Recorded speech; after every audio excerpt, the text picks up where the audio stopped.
Estamos de volta com mais um bloco do programa Ponto Final e hoje nós estamos falando sobre as histórias dos sobreviventes da maior tragédia climática do Brasil. Você vai ver agora um vídeo sobre a história de um garoto que sobreviveu depois de ser arrastado 4 quilômetros correnteza abaixo. Veja só. Assim era Campo Grande antes da tragédia. E agora está assim. Paulo Henrique estava em casa com o pai, o irmão Marcos, de 11 anos, e a madrasta. Aí eles saíram por tudo pro quarto, meu irmão, para ver o rio, o rio estava passando lá embaixo ainda. De repente, a água invadiu a casa e jogou os três para fora. A mulher morreu. O pai foi encontrado vivo a alguns metros de casa. E o irmão foi resgatado 2 horas depois por Cleiton e sua equipe. Ele estava deitadinho, encolhido, tremendo muito, perdendo muito sangue, com um corte profundo na cabeça. Mas estava lúcido, estava conversando, mas estava sem visão. Ele disse, olha, eu não estou enxergando, que eu vim batendo a cabeça nas pedras. Aí eu perguntei, você mora onde? Campo Grande. Mas você veio de lá? A surpresa tem motivo. O menino foi arrancado de dentro desta casa pela água, carregado pelo turbilhão em meio aos destroços à medida em que o rio ia abrindo um novo curso. A velocidade da água na hora da tragédia pode ter chegado a 100 km por hora. Ele foi sendo arremessado contra as pedras, até finalmente parar a 4 quilômetros da casa dele. Foi encontrado sobre uma pilha de escombros, em meio a muitos corpos. Possivelmente em 10 a 20 minutos ele estaria morto, porque ele estava perdendo muito sangue, muito ferido. E foi uma coisa impressionante, um milagre, porque ele estava lúcido, estava conversando. 2 dias depois, Marcos Vinícius passou por uma cirurgia para reparar parte do tecido da pele, arrancado enquanto ele era arrastado pela água. A avó espera no quarto. Obrigado por tudo que você fizesse, meu neto. Meu neto é um milagre. Ainda sedado, Marcos reconheceu Cleiton. Há dias sem descanso, ajudando estranhos, o voluntário se emociona ao ver o milagre que só ajudou a completar. Muito obrigado, tá? Uma sensação de satisfação de salvar uma vida e muitas vezes de impotência de ver essa desgraça, essa tragédia. A tragédia espera lá fora. Os voluntários se vão. Marcos sofre com a dor. A avó dá carinho. A filha dela, mãe do menino, está sendo sepultada nesta hora. E ela ficou aqui para apoiar a vida.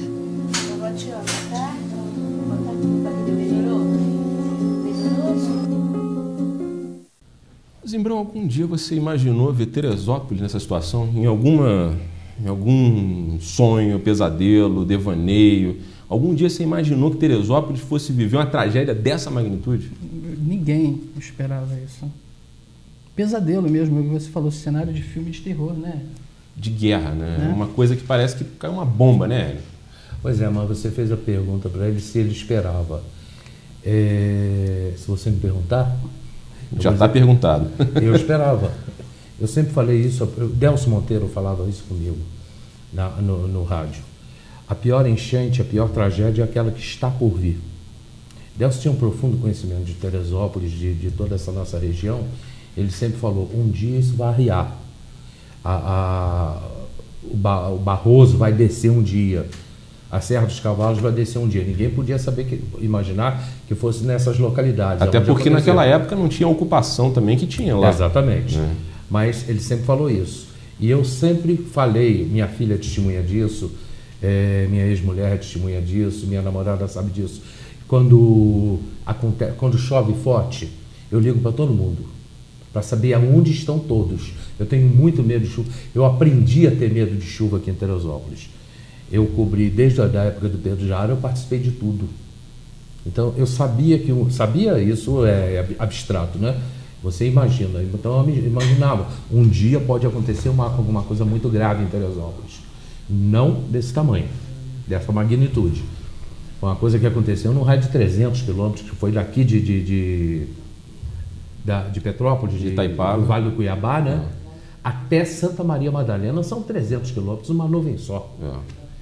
Agora, vocês acreditam que um evento dessa magnitude, quer dizer, esse 11 de janeiro, em relação à região serrana, ele tem o mesmo peso, por exemplo, que o 11 de setembro teve em relação à segurança? Porque a partir de 11 de setembro, né, muita gente falou o seguinte, a vida muda, porque a partir desse momento ninguém mais tem a sensação de estar seguro, seja lá onde esteja. Porque se terroristas conseguiram atingir as Torres Gêmeas, no centro financeiro da cidade que representa a maior potência mundial, ninguém mais podia estar seguro.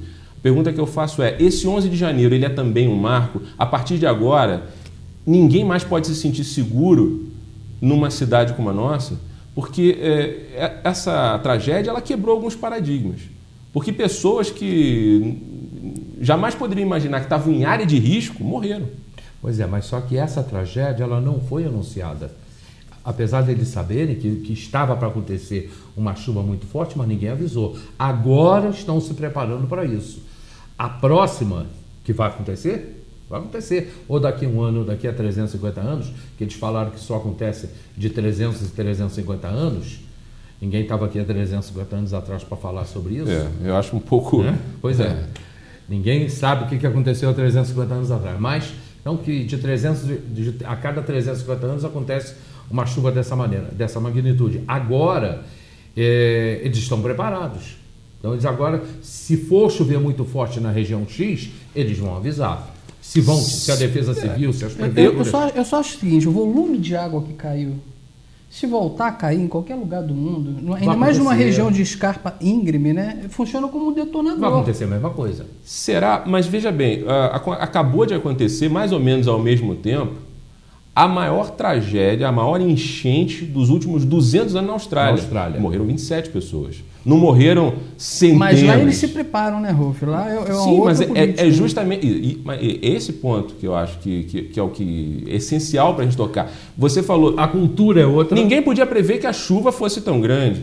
Mas eu acho que diante do quadro que se desenha nas encostas da cidade, é uma coisa previsível que se bater uma chuva mais forte, você fica tranquilo. Você é um cara que conhece a cidade. Então, todo mundo fica. Eu escutei relatos de muitas pessoas dizendo que naquela noite... pessoas fora de área de risco, pessoas que não aconteceram nada, absolutamente nada, mas pessoas dizendo o seguinte, eu não consegui dormir naquela noite. Isso aconteceu comigo. Eu estava em casa preocupadíssimo, liguei para todo mundo e esse tal estrondo, você deve ter ouvido falar, que vocês ouviram, todo mundo diz assim, eu ouvi um estrondo às 3h10 da manhã, eu moro no alto e eu ouvi. Às 3h10 da manhã realmente teve uma explosão. Curioso também, tu lembra que os raios da noite não tinham som? Não sei se de repente abafados pelo outra coisa da chuva. Outra coisa. Curioso. Também não tinham. Muitos raios. Da janela, muita coisa. Aquilo clareava e não vinha o som.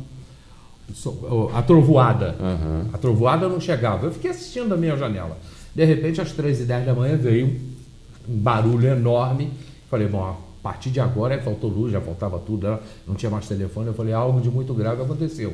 Mas aonde? Foi até Santa Maria Madalena. 300 quilômetros. Foi uma nuvem só.